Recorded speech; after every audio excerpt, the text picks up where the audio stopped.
Há uma busca, querido, hoje, por um sentimento de realização no meio do povo de Deus.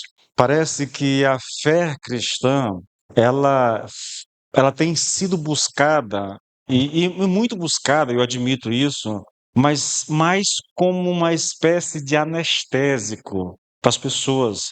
Algum tipo de droga que alivia um pouco a dor existencial das pessoas, os dramas que elas vivem. E muita gente, ela busca um lugar de culto apenas por isso. Elas não têm exatamente um interesse em conhecer Deus. Não é exatamente isso que elas estão buscando. Elas querem ir à igreja, vir ao culto e se sentir bem, entendeu? O louvor precisa fazer com que ela se sinta bem, a palavra tem que fazer, tem que levar a pessoa a se sentir bem enquanto ela está ali. Então, hoje, eu digo a vocês que hoje, querido, isso tem sido algo muito comum, corriqueiro mesmo na igreja.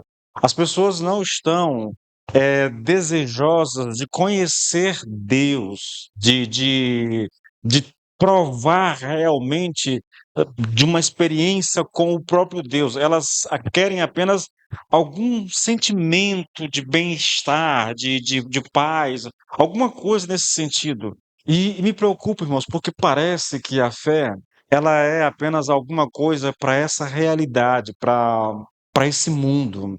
Mas se há um ensino nas Escrituras Sagradas, principalmente no Novo Testamento, né, é que a nossa fé ela não é exatamente. Você não vai encontrar muita preocupação nos escritos de quem quer que seja do Novo Testamento, voltado para as necessidades que as pessoas têm nesse mundo. Quando você pega, por exemplo, as cartas, e quase todas elas estão inseridas num contexto onde havia um imperador que dominava aquele mundo antigo, o próprio povo de Israel, né, era subjugado por Roma. E todos naquele mundo antigo eram, de certa forma, subjugados. Havia, tá, esse domínio do Império Romano sobre as nações, sobre o povo de Deus, e você não vai ver nos escritos uma preocupação com isso, alguma orientação. Quando você encontra a orientação, é no sentido de que o cristão deve se submeter às autoridades constituídas por Deus. Não há muita preocupação com isso. Se as pessoas estão sofrendo ou não debaixo do jugo do Império Romano, você não percebe esse tipo de preocupação nos escritos do Novo Testamento. Porque a intenção, querido, não é exatamente essa. A intenção da palavra é preparar você para a eternidade. É lógico. Se você dispuser o seu coração a aprender, se você dispuser o seu coração a conhecer Deus, a cultivar uma vida de comunhão com o Senhor, de leitura bíblica, de oração, de intimidade com o Senhor, é lógico que você vai experimentar da paz de Deus, é lógico que você vai experimentar de tempos de refrigério, mas a palavra ela não é dada exatamente com esse propósito, porque parece que tudo que fizeram da igreja evangélica hoje, toda a proposta da igreja evangélica hoje é propiciar às pessoas um sentimento de bem-estar. Por isso, a pregação é o que é hoje. A pregação hoje nas igrejas, ela é quase toda ela voltada para o bem-estar do ser humano. Eu tenho acompanhado muito essa discussão da programação neurolinguística usada pelos pastores para atrair as pessoas, entende? Para manter as pessoas nas igrejas. E usa-se uma linguagem, cria-se um personagem, envolve marketing e tudo mais. Todo projeto, todo trabalho, tudo aquilo que é feito pela igreja é feito com esse intuito hoje, de manter as pessoas, dar às pessoas aquilo que elas querem, propiciar paz, propiciar uma sensação de bem-estar, essa coisa toda. E eu não consigo ver isso, irmãos, como algo que de fato possa levar alguém a conhecer Deus. Você quer um exemplo? Olha, nós estamos no capítulo 8 de Romanos. É a carta mais importante das Escrituras Sagradas. E você não vai. Não, até agora você não encontrou nada. voltado para isso. Toda a preocupação de Paulo está em expor a doutrina bíblica da salvação. Nada era mais importante para Paulo do que ensinar a igreja, levar a igreja a um entendimento correto a respeito de salvação. Nós estamos estudando aqui em Romanos 8, no versículo 15, a respeito. É engraçado, né? A linguagem. Paulo continua falando da mesma coisa, embora a linguagem mude um pouco, né? Nós estamos falando sobre espírito de escravidão e de temor e espírito de adoção. Nós temos dito aqui repetidamente que a, a obra do Espírito Santo no crente, ela começa com esse espírito de escravidão. É quando o espírito, de alguma forma, abre o nosso entendimento para que eu creia na mensagem das Escrituras, né? Principalmente na lei de Deus, e aí eu entenda quem é Deus, de certa forma, e eu me veja à luz das Escrituras. Eu contei a minha experiência a vocês aqui. Quando o Senhor abriu os meus olhos, que eu entendi alguma coisa da palavra, eu entrei em desespero, irmãos, porque você se olha pela perspectiva da palavra e você vai se ver de verdade. O que Paulo, a primeira obra do Espírito Santo é levar o homem a isso, tá? No caso do capítulo 7 de Romanos, é muito claro, talvez seja o capítulo mais claro nas Escrituras que mostra essa realidade. Quando o homem percebe o que é a lei de Deus, quando ele sabe que a lei de Deus é boa, que ela é perfeita, que ela é agradável, ele sabe que é o correto, mas ele olha para si mesmo e ele não consegue corresponder àquilo que Deus quer dele. O que vai, você vai pegar a construção do texto e ele vai culminar dizendo: miserável homem que sou, porque é isso que sobra. Isso é uma obra do Espírito Santo no coração do homem, abrindo o entendimento dele para ele se enxergar à luz das Escrituras. Quando Deus vai salvar alguém, ele opera esse tipo de obra no coração do ser humano. É, muitas pessoas ao longo da história da igreja experimentaram essa dor, sabe? Essa convicção profunda de salvação em níveis assim quase que inimagináveis. Quando você pega, por exemplo, a história de John Bunyan, né, ele passou um tempão, querido, sofrendo com essa angústia, sabe, de enxergar-se a si mesmo e ao mesmo tempo ter uma compreensão da palavra de Deus e perceber a distância e o quão pecador ele era. Então essa angústia o acompanhou por muito tempo. Mas eu terminei falando isso semana passada, na última vez que eu estive aqui falando sobre Romanos, que nem todo mundo passa por uma experiência semelhante a essa. Eu citei aqui, eu comecei a citar aqui, aquelas pessoas que, assim, cresceram num lar evangélico. Eu citei as minhas filhas como exemplo aqui. Já cresce num lar evangélico, já cresce caminhando para a igreja, entende?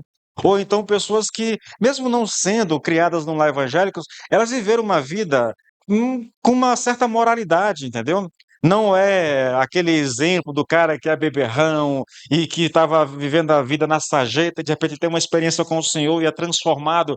Essas pessoas que crescem em ambientes, né, no evangélico ou num lar onde há uma certa moralidade e elas não cometem esses pecados escabrosos assim, quando elas se convertem, a experiência delas não é igual àquela do cara que viveu a vida, ou sei lá, o cara era traficante, aí de repente ele tem uma experiência profunda com o Senhor, é levado a um quebrantamento profundo. Ele passa por um nível de experiência muito diferente daquele que cresceu uma vida normal, sem esses pecados escabrosos e tudo mais. E aí eu coloquei para vocês aqui algumas considerações com relação a isso, entendeu? Porque geralmente, eu acho que eu citei, eu não sei se eu não citei, geralmente a gente costuma olhar para as conversões mais dramáticas e às vezes, porque a gente não passou por algo semelhante, a gente pensa que conosco foi diferente. E comecei a fazer algumas considerações olhando para essa situação, porque de fato esse é um problema. O Lord Johnny conta a história de uma mulher que ela quase chega a desejar, né? que ela tivesse tido assim um passado assim bem escabroso para poder ter passado por uma experiência dramática de conversão, porque quando ela ouve as pessoas contando a experiência de transformação, de salvação, e ela olha para a vida dela, ela diz assim: olha, mas a minha parece que não foi verdadeira, parece que eu não nasci de novo.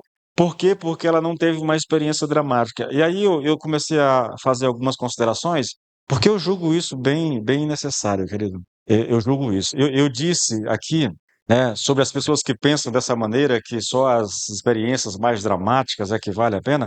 eh, Essas pessoas que pensam assim, pesa sobre elas a culpa de um raciocínio falso, né?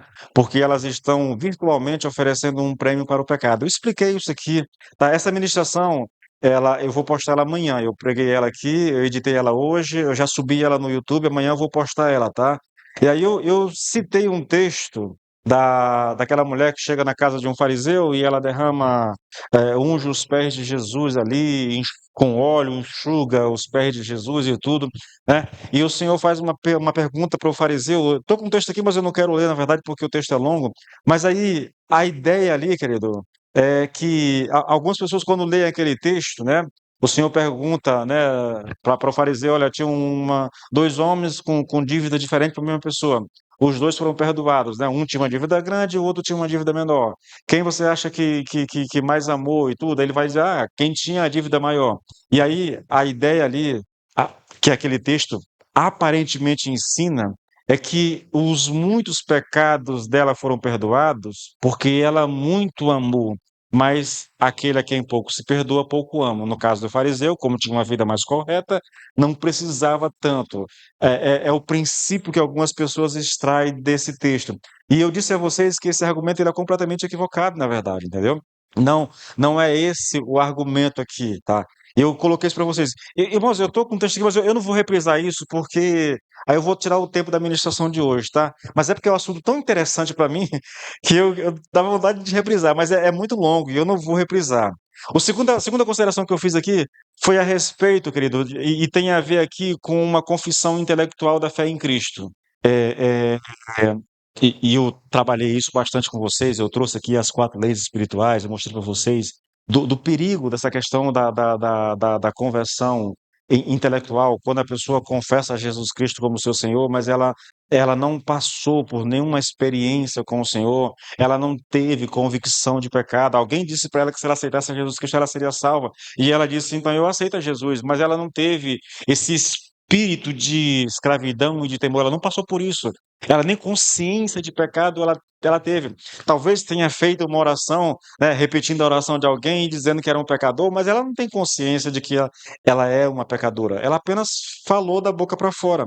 A gente chama isso de fideísmo, tá? É a ideia de simplesmente dizer que você crê em Jesus Cristo, que ele é o Filho de Deus e que ele morreu pelos seus pecados. Se você confessar isso, você é salvo. Isso está baseado lá em Romanos 10:9, tá? E eu citei aqui as leis espirituais, coloquei para vocês aqui, porque eu queria mostrar exatamente isso. Pessoas que passam por uma experiência que não é verdadeira. Ela falou, ela ouviu, isso acontece muito nos cultos, né? O pastor está pregando aqui sobre qualquer assunto, sei lá, vida financeira, aí lá no final ele faz um apelo, olha, se você quer que Deus mude a sua vida financeira e tudo, você precisa aceitar Jesus Cristo, entregar sua vida para ele vai mudar a tua vida financeira e tal. Aí a pessoa vem e ela aceita Cristo aqui, mas ela está pensando no seguinte, na proposta que foi feita para ela. Se eu aceitar, se eu entregar minha vida para Jesus, ele vai mudar minha vida financeira. Isso não leva ninguém a arrependimento. Isso não leva a nenhuma transformação. Isso não produz espírito de escravidão e de temor. Isso leva a pessoa a buscar uma saída para o problema financeiro que ele está vivendo. Isso não salva ninguém, entendeu? Essa pessoa não é salva por causa disso. Citei aqui também das pessoas que são doentes e desenganadas. E eu passei por isso na minha família, né? Quando meu irmão estava internado com uma infecção generalizada, ele é um milagre, na verdade. Na época, o médico disse: olha, de cada 100 mil, um sobrevive, né? E o meu irmão sobreviveu na angústia, no leito ali, frente a frente com a morte. Chegou alguém lá da minha igreja e perguntou se ele não queria aceitar Cristo. O cara tem que estar com o coração muito duro, né? Muito para dizer, não, eu não quero. De frente com a morte dizer, acontece, né? Mas é raro. Geralmente o cara está sensibilizado, está fragilizado, com medo de morrer.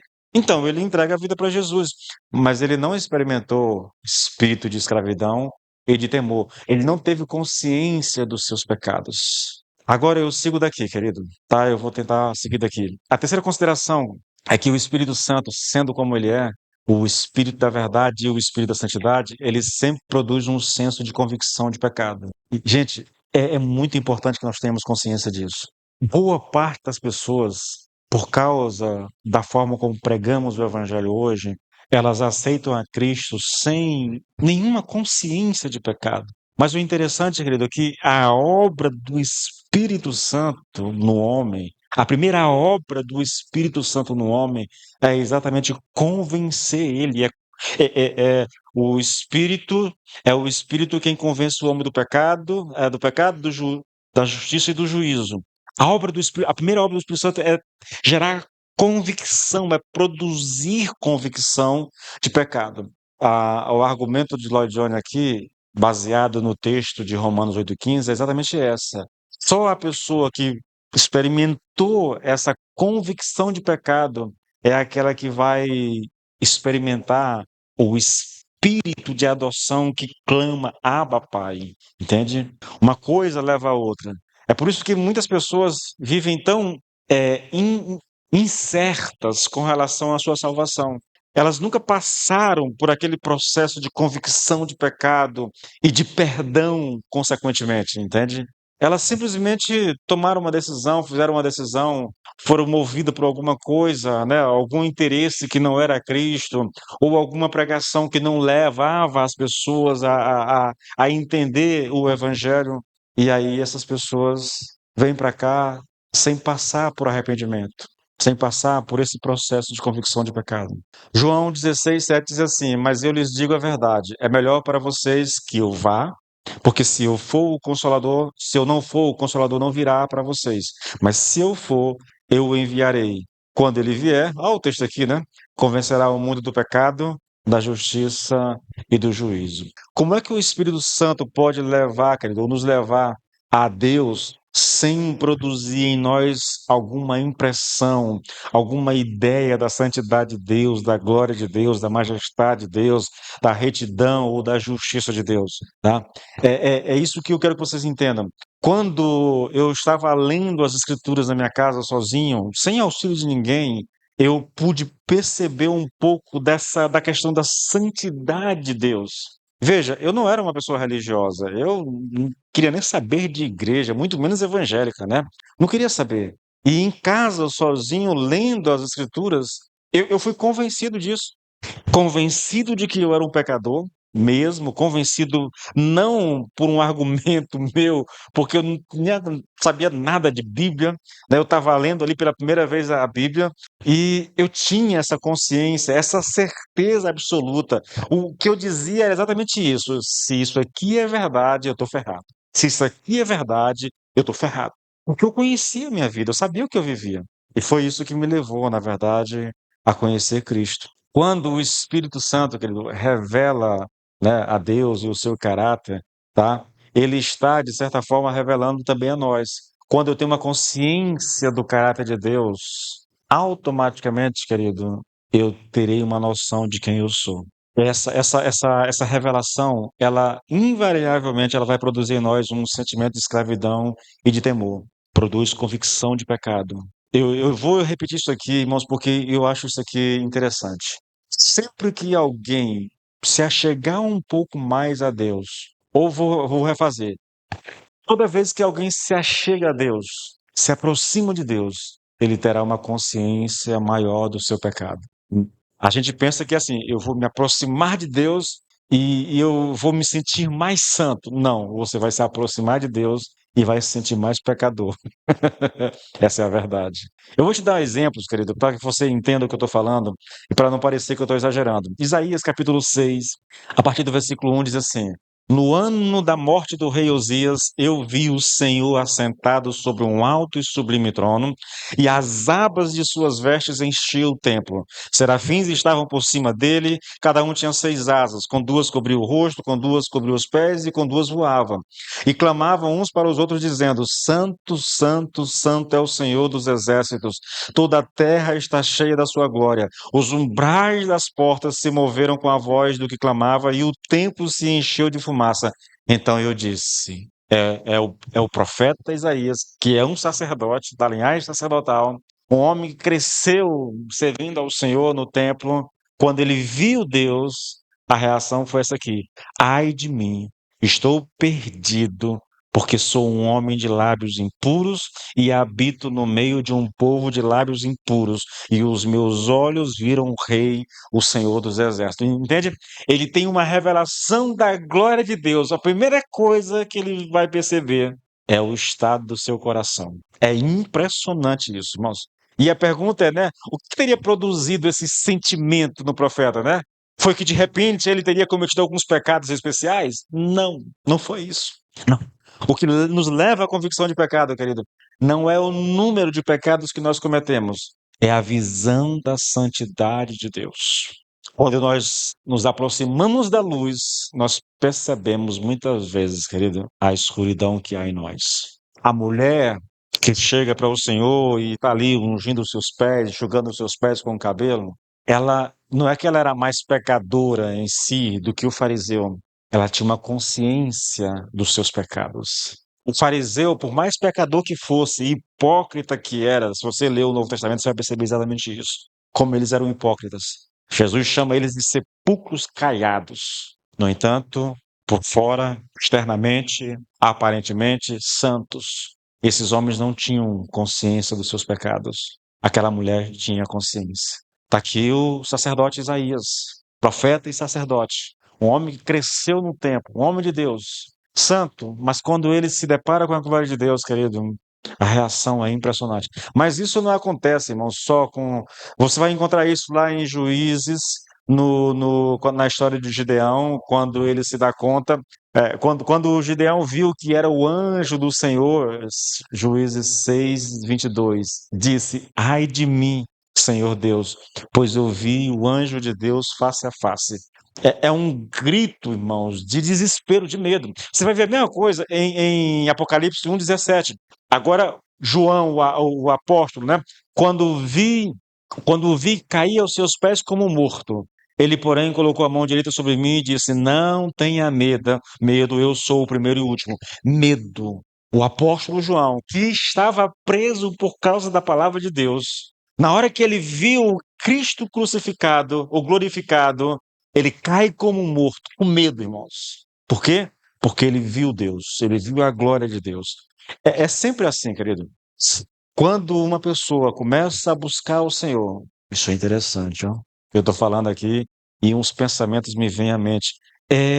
Quando uma pessoa começa a buscar o Senhor com sede, realmente, ela quer porque quer experimentar comunhão com Deus, ela quer provar mais de Deus, o coração dela está desejoso. Quanto mais ela busca, querido, mais consciência ela tem do seu pecado. Quando um homem começa a buscar o Senhor e ele fica orgulhoso, você pode ter certeza que a intimidade dele não está sendo com Deus. Porque buscar a Deus não nos torna orgulhosos, irmão, nos torna humildes. A gente tem que ter consciência disso. Quanto mais perto de Deus, mais humilde eu sou. Se o homem começa a buscar demais a Deus, ele fica orgulhoso, você pode ter certeza, querido, a intimidade dele não está sendo com Deus. Ele não está diante da glória de Deus. O Espírito lá não é o Santo, porque o Espírito Santo não nos torna orgulhosos. A nossa quarta consideração é baseada na experiência dos homens de Deus ao longo da história da igreja, querido.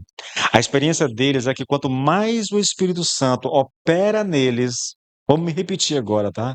Não somente o seu conhecimento do ser de Deus fica maior, porém também fica maior o seu conhecimento da sua própria pecaminosidade e indignidade. Gente, isso não é exagero, eu não estou querendo aqui ser sensacionalista, mas essa é a experiência dos homens de Deus. Quanto mais perto de Deus, mais consciência eu tenho do meu pecado, querido. Todos esses homens testificaram que quanto mais cresciam na graça e no conhecimento do Senhor, mais viam a profundidade do pecado dentro deles e de um modo e numa medida que nunca antes eles tinham imaginado. Não é assustador um negócio desse, querido? Não é o contrário de muito daquilo que a gente vê como os homens espirituais de hoje, que são prepotentes, orgulhosos, que se acham superiores aos outros, que se colocam na posição de superioridade. Querido, isso não existe à luz da Bíblia. Sabe por que que é assim, irmãos? O próprio João diz lá na sua primeira carta, porque Deus é luz e nele não há treva nenhuma. Então, quanto mais perto da luz você chega, mais você vai ter noção do seu estado. Deus, querido, é um ser caracterizado por santidade absoluta. É. E quanto mais perto eu estiver dessa santidade, querido, mais eu terei consciência de quem eu sou. Quanto mais perto de Deus você chegar, e quanto mais você enxergar a santidade dele, muito mais você enxergará a sua própria imperfeição, a sua própria pecaminosidade. É fato, querido, é fato. Eu vou repetir para vocês. Homens de Deus que se apresentam com uma postura de superioridade, com aquele ar de espiritualidade que parece que ele é superior aos outros. Ô, querido, não tem nada mais contraditório à luz das Escrituras do que tal postura. Homens de Deus, quanto mais santos, mais humildes. Mais humilde. Um homem de Deus orgulhoso, irmãos, é uma contradição de fatos. É um negócio estranho. A última consideração aqui é que as pessoas que nunca conheceram esse espírito de escravidão e de temor são as mesmas pessoas que terão que dizer honestamente que também não conhecem realmente o espírito de adoção. Tem pessoas que dizem assim: eu nunca conheci esse espírito de escravidão e temor porque fui criado num lar cristão, ou por qualquer outro motivo, tá? Essas pessoas são as mesmas que vão dizer que também não conhecem esse espírito de adoção, a alegria da salvação, a verdade tremenda de saber que é filha de Deus, que foi aceita por Deus, que é amado por Deus, que foi perdoado por Deus, que os seus pecados, todos eles foram perdoados. Há muito cristão, querido, que vive a fé cristã sem a consciência de que os seus pecados de fato foram perdoados, sem conseguir acreditar realmente nisso. Olha, essas pessoas, elas são aquelas que muitas vezes elas ficam em dúvida e inquietas a respeito de si mesmo. Elas não têm verdadeira certeza de salvação. O que parece é que as duas coisas aqui andam juntas. A primeira obra do Espírito é produzir em nós um espírito de temor e de escravidão e temor, ou seja, convicção de pecado. Depois, a adoção de filhos. São experiências. Uma inicial e a outra vem depois. Quando eu não tenho uma, provavelmente também eu não terei a outra. Provavelmente. Aqui, querido, eu queria trabalhar um pouquinho contigo. Porque a coisa mais comum que tem entre os cristãos é você ouvi-los dizer que eles não têm certeza de salvação. Para mim, querido, é um negócio interessante. O espírito de adoção me dá essa certeza de salvação, essa segurança de salvação. Mas você vai encontrar muitas pessoas que não têm certeza de salvação. E aqui eu coloco isso aqui para vocês porque eu tenho dito aqui em conversas particulares que o medo de não ser salvo, na minha concepção, é um dos principais sinais de verdadeira salvação. Quando uma pessoa não tem, ela tem medo de não ser salvo ou de perder a sua salvação, para mim isso é um sinal de que ela é salva. Mas o problema está aqui. Como é que eu faço aqui a distinção entre a falta de segurança a respeito da salvação, fruto de uma conversão onde não houve uma real convicção de pecado, e esse temor de não ser salvo, que é uma das principais características da verdadeira salvação? Eu quero que vocês entendam, eu vou gastar um pouquinho mais de tempo aqui. O que eu venho dizendo é, a pessoa que não experimentou essa convicção de pecado em algum nível, tá? Não precisa ter sido uma experiência dramática, querido. Ela precisa ter experimentado essa convicção de pecado em algum momento no começo da caminhada dela ali. O Espírito lhe deu a graça de entender o seu estado, de reconhecer o seu pecado. É quando ela realmente tem consciência de pecado. Daí o arrependimento. Quando ela não tem isso, quando ela apenas levanta a mão num culto aqui, numa mensagem qualquer, e ela faz uma oração entregando a vida para Jesus, essa pessoa vai viver a sua vida sem certeza de salvação. Ela vai ouvir o pastor dizer: você aceitou a Cristo, agora você é salvo. Mas se você chegar amanhã na casa dela e perguntar: minha filha, se você morrer hoje, ou meu filho, se você morrer hoje, para onde você vai? Ah, pastor, eu acho que se eu morrer hoje, eu acho que eu não vou para o céu. Eu ouço isso há quase 30 anos entre o povo de Deus. Quantas vezes eu já cheguei na célula já e perguntei, tá, e se você morresse hoje, para onde iria? Ah, pastor, se eu morresse hoje, tá na boca de todo mundo. Acho que se eu morresse hoje, eu não iria. Ah, pastor, acho que se eu morresse hoje, eu não iria. Provavelmente, querido, isso é fruto da falta do espírito de escravidão e temor. Porque você não tem o espírito de escravidão, não passou pelo espírito de escravidão e temor, você não tem o espírito de adoção. Só que há um medo de perder a salvação, há uma insegurança a respeito da salvação que é boa, tá? Que eu considero como, de fato, prova de que alguém é salvo. E a pergunta é: como é que a gente faz a distinção entre essa insegurança que é ruim e essa insegurança que, de certa forma, é boa? Aí porque foi isso que eu levei para os pastores, né, e perguntei para eles. E o pastor Jair me deu uma resposta que eu achei impressionante. Ele disse assim: o medo da salvação tem a ver com deficiência no amor, porque o amor afasta o medo, e onde o amor não é aperfeiçoado, a consequência é o medo. Ele está citando 1 João 4,18. Nós não precisamos ter nenhum receio de alguém que nos ama com perfeição. Seu perfeito amor por nós afasta todo o medo daquilo que ele poderia nos fazer. Se estamos com medo, é porque tememos aquilo que ele poderia nos fazer, e isso mostra que não estamos completamente convencidos de que ele realmente nos ama. O perfeito amor lança fora todo medo, é o que diz o texto, tá? Estou usando uma linguagem aqui um pouco diferente. Tá, aí ele continua a explicação. Circunstancialmente, qualquer um de nós vai ter um momento de medo, principalmente quando a gente peca, tá? Mas o problema não é o medo circunstancial, é o medo como um modo de vida. É aqui que está o problema. É quando o medo da perda da salvação não é uma circunstância e não é um momento. Ele passa a ser um modo de vida. Então, se eu vivo o tempo todo com medo de perder a salvação, querido, é porque você não passou por esse espírito de escravidão e de temor, consequentemente, não experimentou o espírito de adoção. Então, você não tem segurança de salvação nenhuma. Se o medo é circunstancial, principalmente decorrente de algum pecado, ainda é errado o medo, entendeu? Mas se você cometeu um pecado e teme perder a sua salvação, esse medo de perder a salvação, querido, ele é, de certa forma, uma prova de que você de fato é salvo. Porque uma pessoa que não nasceu de novo, ela jamais terá esse medo. Será que isso ficou claro para vocês? Eu espero que sim, tá? Portanto, aqui o medo, quando o medo é circunstancial, ele é um sinal positivo de salvação. Entretanto, quando esse medo é um modo de vida, a melhor atitude a ser tomada é rever a sua relação com Deus. Para finalizar aqui, querido, as considerações sobre as pessoas que cresceram num lar cristão ou aquelas que, mesmo vivendo num lar que não era cristão, elas nunca praticaram esses pecados grosseiros e por isso não passaram assim por uma experiência dramática de salvação, nós podemos dizer que o que produz o espírito de escravidão e temor não é a formação que eles receberam, não é o número de pecados que tenham cometido, não é a vida protegida que tenham desfrutado, como o caso de alguém que cresceu no lar evangélico. É a relação de cada um com Deus. É o seu conhecimento de Deus. Você consegue entender isso aqui?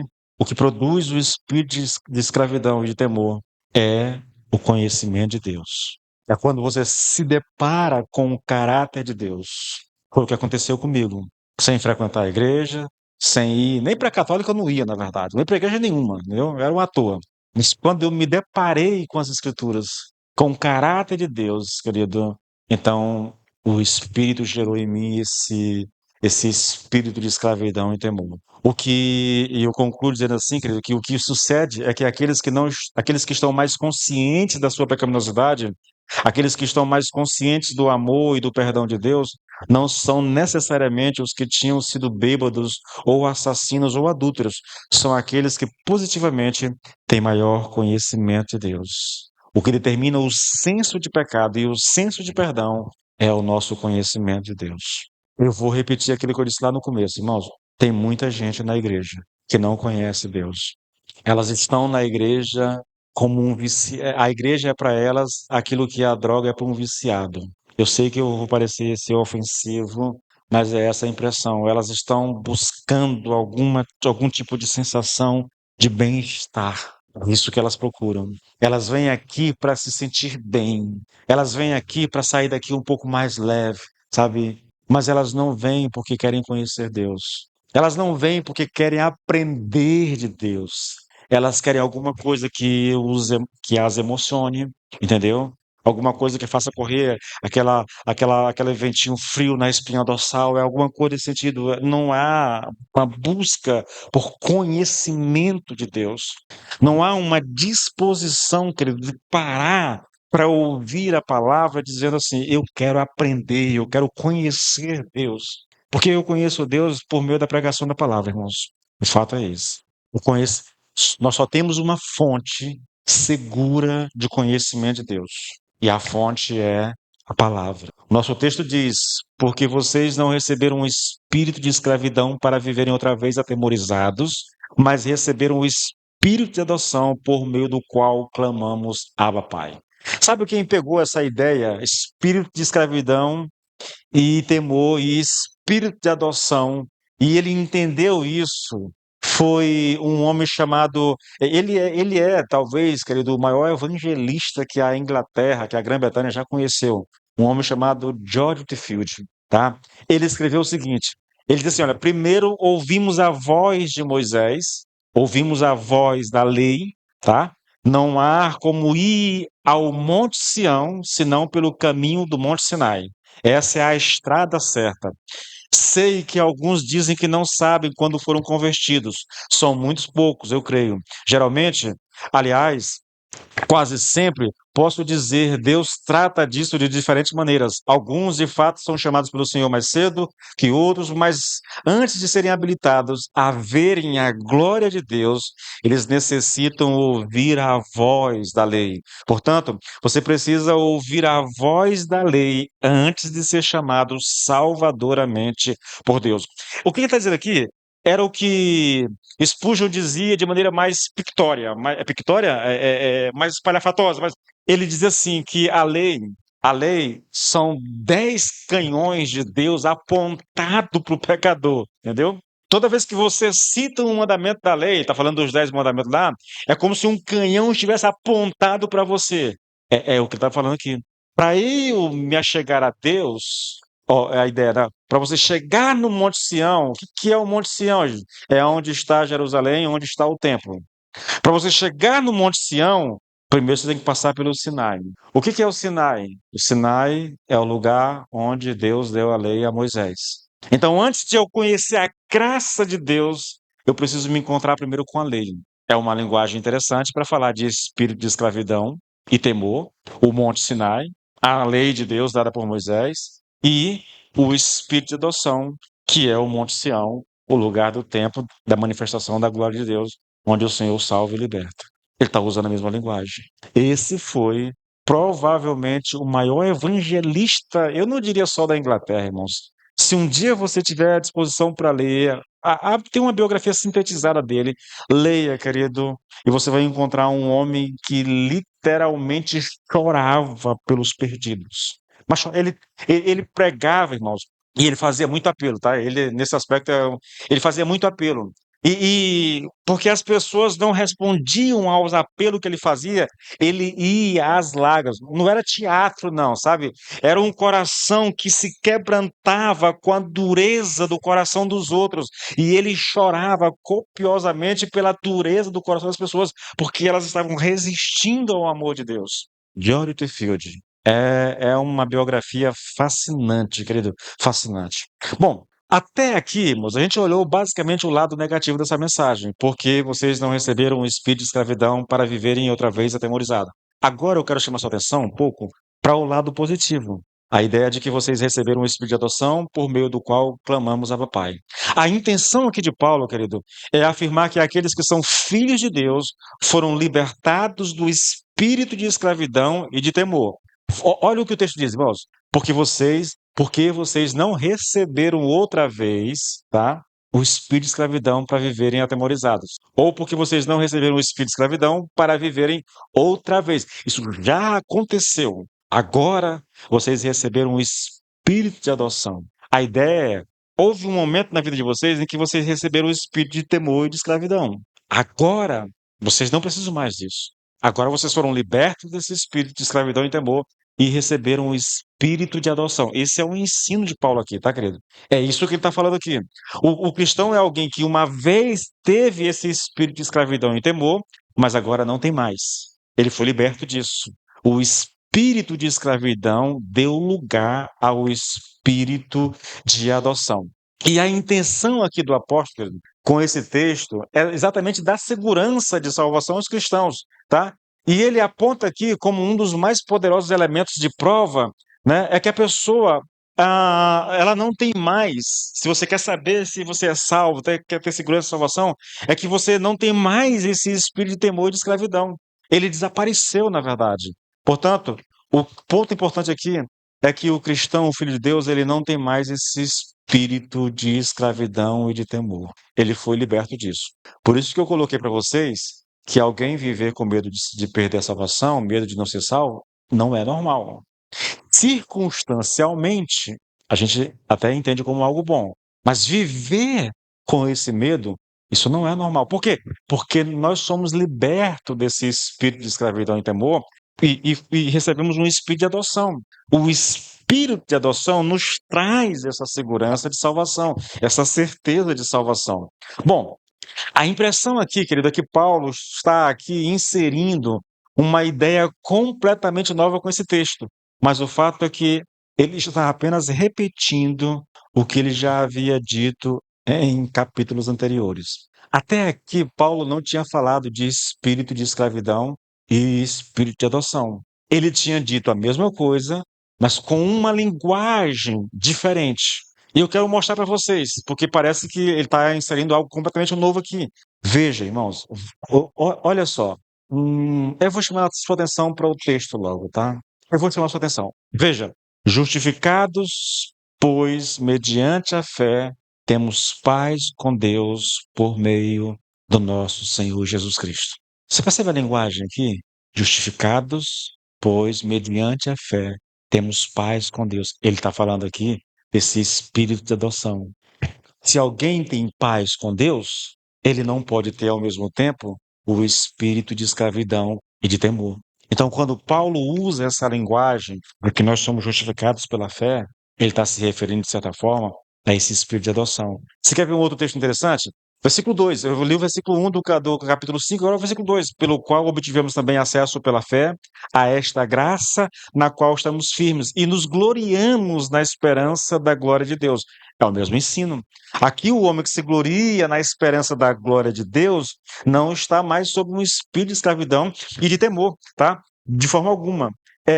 Não dá para estar debaixo de um espírito de escravidão e temor e, ao mesmo tempo, se gloriar na esperança da glória de Deus. Não faz sentido, querido. Ou uma coisa ou outra. Se ele está se gloriando na esperança da glória de Deus, é porque ele já foi liberto, é porque ele já foi justificado. E essa é a linguagem que Paulo usa aqui no capítulo 5. Você percebe? A linguagem muda, mas o sentido permanece o mesmo, querido. Ou um outro texto bem interessante também. Capítulo 5, versículo 20 e 21. A lei foi concedida para que todos percebessem a gravidade do pecado, mas à medida que o pecado aumentou, a graça se tornou ainda maior. Eu prefiro aquela linguagem, né? Onde o pecado abundou, superabundou a graça de Deus, né? Versículo 21. Portanto, assim como o pecado reinou sobre todos e os levou à morte, agora reina a graça que nos declara justos diante de Deus e resulta na vida eterna por meio de Jesus Cristo, nosso Senhor. O que ele está colocando aqui é o seguinte: ele está falando de dois reinos, do reino do pecado e do reino da graça. O homem que foi liberto do reino do pecado, que estava debaixo do espírito de escravidão e temor, ele foi transferido para o reino da graça. Então, esse homem não se. Ele pertencia ao reino do pecado. Enquanto ele pertencia ao reino do pecado, né, o espírito, ali, nessa condição, o espírito gera nele esse espírito de temor e de escravidão e temor. O espírito opera na vida desse homem e o resgata do império aqui do reino do pecado, ou do império das trevas, que é uma outra linguagem que ele vai usar lá em Colossenses, e o leva para o reino de Deus, ao reino da graça. Entende, querido? A ideia novamente é: eu não posso estar nos dois reinos ao mesmo tempo. Eu estava num, eu fui liberto, então eu não estou mais naquele reino.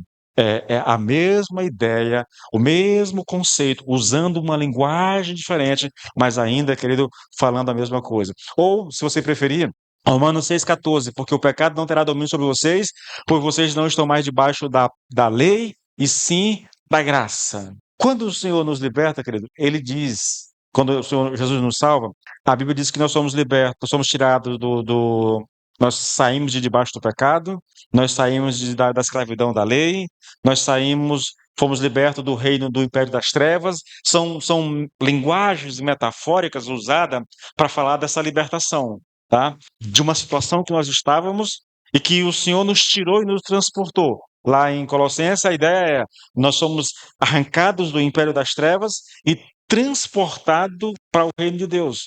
Aqui ele fala que eu estava debaixo da lei, mas agora eu não estou. Por que o pecado não tem mais domínio sobre a minha vida? Porque eu não estou mais debaixo da lei. Antes eu estava, agora eu não estou. Agora eu estou debaixo da graça, tá? Antes eu era dominado pelo pecado, eu pertencia ao reino do pecado, mas agora eu não pertenço mais. Agora eu pertenço ao reino da graça, tá? Então, nessa condição de estado aqui, de estar debaixo da lei, de estar no reino do pecado, né, pertencer ao reino das trevas, é nessa condição que o Espírito opera em nós, esse espírito de escravidão e temor. Eu estava lá, era escravo, o Espírito abre os meus olhos para eu entender a lei, para eu entender a palavra, me dá consciência do caráter de Deus, e à medida que eu conheço o caráter de Deus, eu passo a me enxergar, agora porque eu vi o caráter de Deus que eu conheço, eu passo a me enxergar. Isso gera convicção de pecado.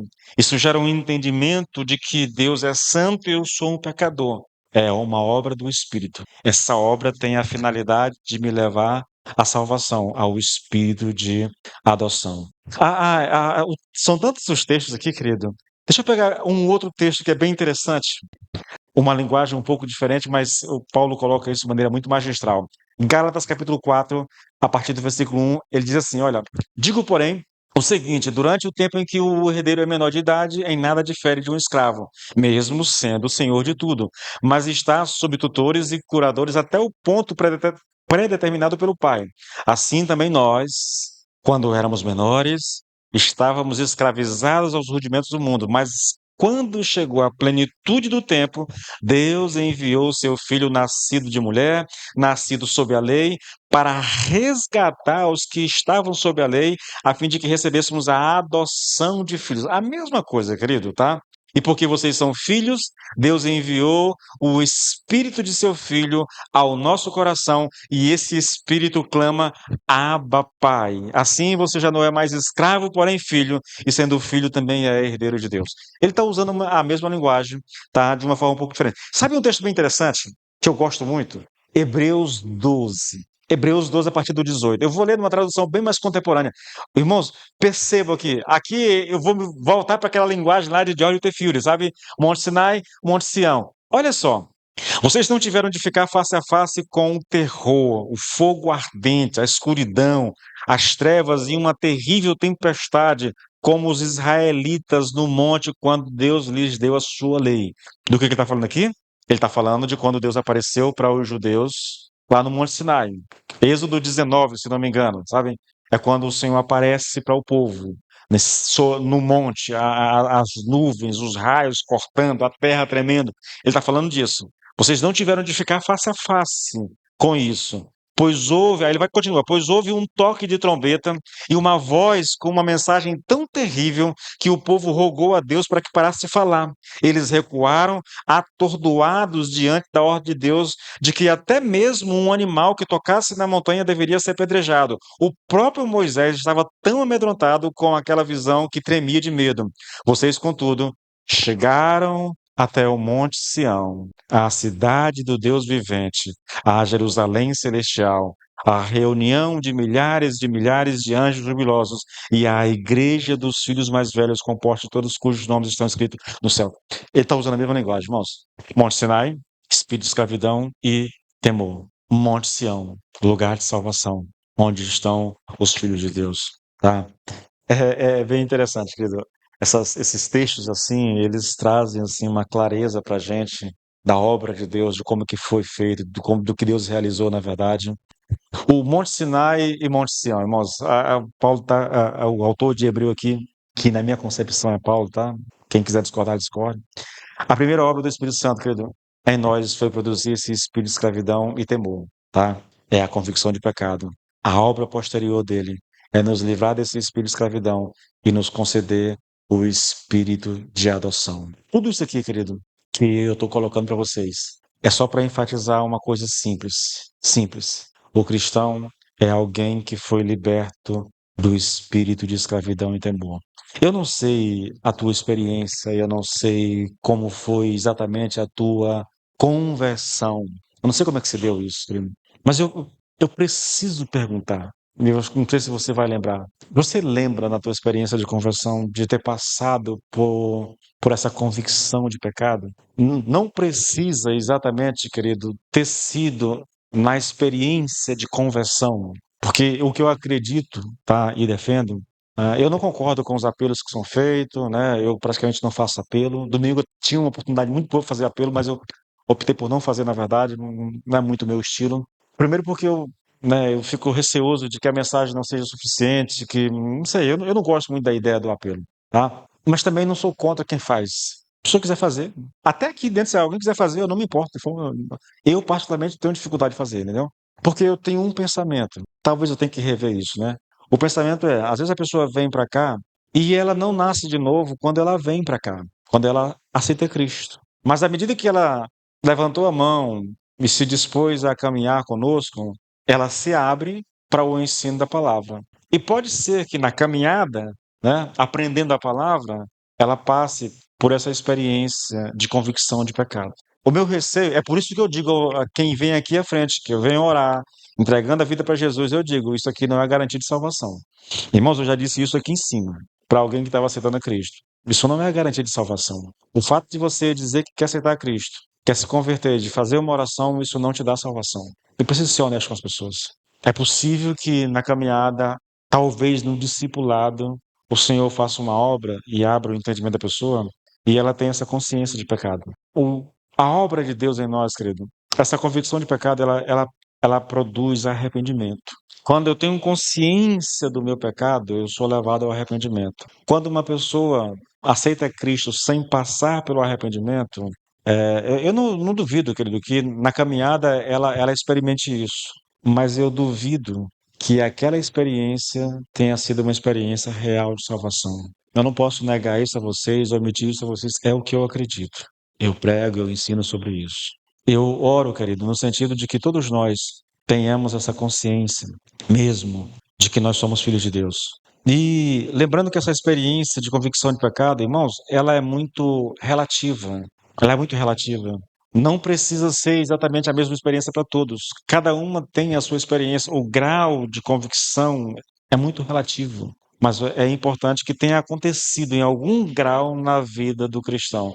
Porque toda a ideia do texto aqui, toda a construção do texto me leva a acreditar que se você não passou em algum grau pelo espírito de escravidão e temor, você também não conhece o espírito de adoção, entende? Então você viverá a sua vida com medo de não ser salvo, inseguro quanto à sua salvação. Eu vou repetir. Circunstancialmente, a gente experimenta insegurança quanto à salvação, circunstancialmente.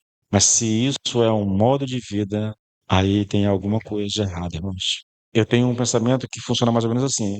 Eu desconfio de alguém que nunca tenha dúvida da sua salvação. Sempre certo da sua salvação. Irmãos, eu vou falar sobre cilada do diabo, e uma das ciladas do diabo é exatamente nos enganar a respeito disso. Eu estou omitindo essa parte de vocês aqui, mas há uma obra do diabo que leva as pessoas sempre a estarem certas da sua salvação, sem que elas tenham experimentado salvação de fato.